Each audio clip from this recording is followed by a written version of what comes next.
What's going on, guys, and welcome back to another episode of Club and Country. This is episode number 9, and we're starting today's episode off with a squad report here as we have now entered January. Yes, epic January 2015. And what does January mean? It means we can buy and sell players. Well, it would mean that if we had money to work with. Of course, we've got no real disposable income, and none of our players really are valuable. In fact, pretty much half the squad are loan players, they're not even ours. So there's not really much we can do with this squad in January, to be fair. And we knew that already. You know, we weren't bigging up the January transfer window. Usually in my career modes, I'll say in like late November to early December, oh, January's coming around the corner, not sure what bids I'm going to make, not sure what players I'm going to try and sell on. With this squad, I looked at our budget, and I was like, yeah, there's nothing we can do, is there? You know, we may as well just stick with what we got. So January comes in, and this is the squad report. Of course, squad reports are far more interesting anyway right now, just seeing how the young players are doing. And as I did show in the last episode, if you missed that, here's the league table. 21 games in, 47 points. We are ahead of Real Valladolid on head-to-head record right now, because that's what's done ahead of the goal difference record. We are top of the table, half the way through, and it feels good. It feels really, really good. I'm not sure how long it's going to last. I'm not sure if we're going to stay there. I really do hope we can, touch wood.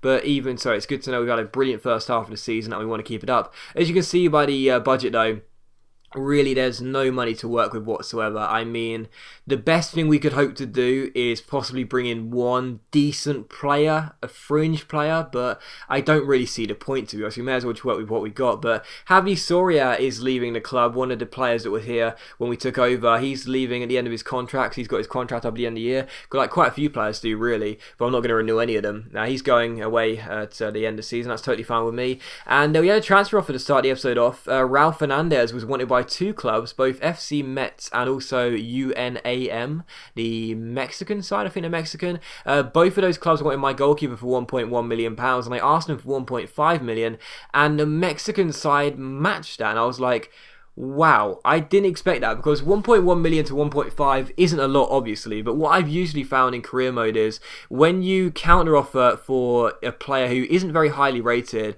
and they're paying above the odds anyway, as they are, because he's only valued at 600 grand, what I found is when you'll counter offer for a few hundred grand more, they'll usually just flat out decline you. But instead, you saw Elche also said they'd match 1.5 million pounds, so two clubs had already said they would match 1.5 million pounds for Raul Fernandez. And our goalkeeper did indeed leave to Mexico for £1.5 million. So £1.5 million comes in, and that's actually good. We finally get some money. Yeah, we've actually got some money here at Racing Santander. Okay, it's not going to be enough for us to sign some players like maybe David De Gea to replace Raul Fernandez in that goal, or I don't know, maybe buy a very decent young central midfielder from Spain. That Pedro Obiang guy seems pretty decent. But instead, at least we got something to work with. You know, at least there's something there that we can say it's money we've accumulated. And even if we don't spend it in January, which I'm tempted not to do, even if we don't spend a single penny, what we could do is just keep it in our budget and let it carry over next year. Because that should, theoretically, unless EA are so incompetent they wouldn't even carry on the budget, carry over the budget, I should say. That should theoretically mean that next year we'll have a bit of a better budget, so at least we'll have £1 million to work with, if nothing else, next year. That'll help us bring in some loan players again, hopefully one or two permanent deals too. So I'm tempted just to leave the squad as it is, not make any more signings. We'll just keep that £1 million for next year, but we'll have to wait until it happens. Anyway, Raul Fernandez has gone. It's a bit of a shame, really, because he has been one of our best players this season. He got a clean sheet in his final game, put in a really good shift in the game against Ponferradina in the last episode, and he is a really decent goalkeeper. He was our club captain for this series so far, but even so, he's gone now, and we've replaced him with another Fernandez who was already at the club, who I think is actually club captain in real life. So he's only one rating lower, so it's not going to matter too much. And there you go. But still, we take on Sporting Gijon for the first game of today's episode here, and the first goal would be scored directly from kickoff. We went down the right hand side, crossed it in, and Buena Casa ends what's been pretty much a big goal drought for him. He hasn't scored in like what, 6-7 games, maybe even 8 games. So so good to see him get a goal there, and it is 1-0 to Racing Santander. Sporting Gijon almost hit back instantly, their shot hitting the post and going behind for a corner. In the 40th minute though, they come through again here with Perez finding Alvarez. Alvarez plays it through towards Fraile, back towards Alvarez, inside towards Chetri. Perez crosses the ball in, and the header goes just wide and out for a goal kick. So the home side getting a lot of chances here in the first half, but we were still in the lead thanks to that goal directly from kickoff. And in the 73rd minute, as we pass the ball forward here, Derek tries to find Munir and does so just about. And as Munir finds Sanjo finds Concha down the right hand side, takes on his man, beats him, finds Munir, brilliant passing, lovely build up. And as Munir finds Buenacasa, he takes it around the last man, finesses the ball, it takes a deflection, hits the goalkeeper, but it's turned in on a rebound by Sanjo.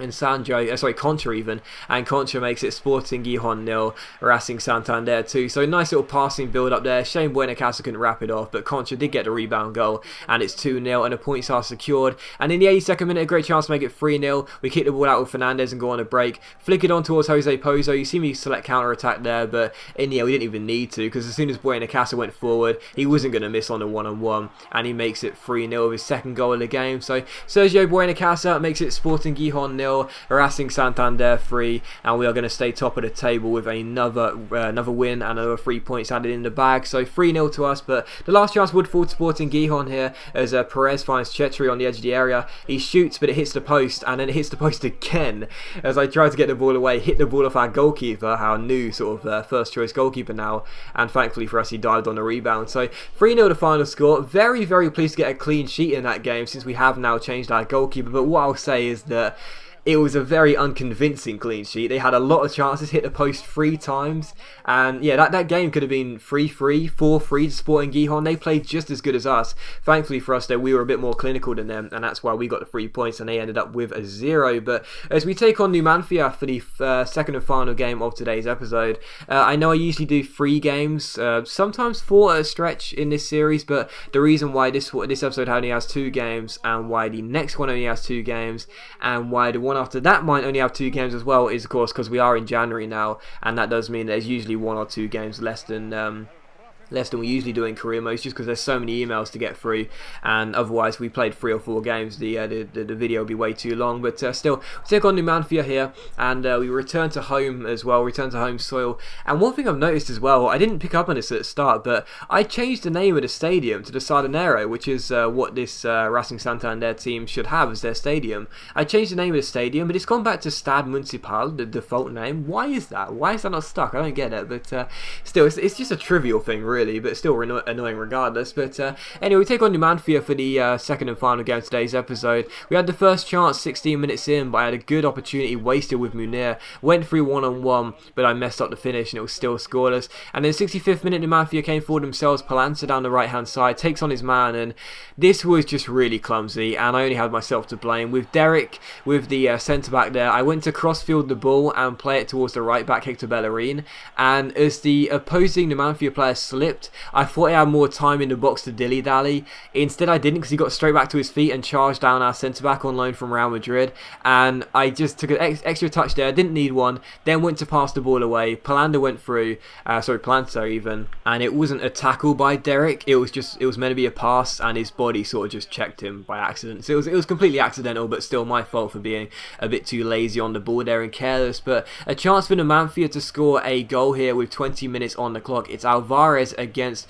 Fernandez here, our new Fernandez in goal. The old Fernandez had already saved a couple of penalties in this series, but unfortunately this one isn't going to start with a penalty save here. It's straight down the middle. The Bruce Grobbelaar wobbly legs didn't put him off, and Julio makes it 1-0 to the away side. So bit of a shock, obviously not too bad of a team in this division, Numancia, not too bad, but even so, with us top of the table and in good form, that's really, really frustrating to go down a goal with 20 minutes to go from the spot there. And in this game I just wasn't playing very well at all. You know, the fact we beat Sporting Gijon by 3-0, I thought I'd bring that good form into this game. Instead I couldn't really do anything, couldn't break them down, couldn't pass the ball very well, and from kickoff here we went through a Buenacasa. He turns his man and goes through one-on-one and shoots, but it goes just wide and out for a goal kick. And really, we didn't really respond in this game until they got their goal, and that's never really good to know that we weren't really flying until we went a goal down. But in the 80th minute, Concha's on the ball, fake shots around his man and crosses the ball in, but it's cleared away just about by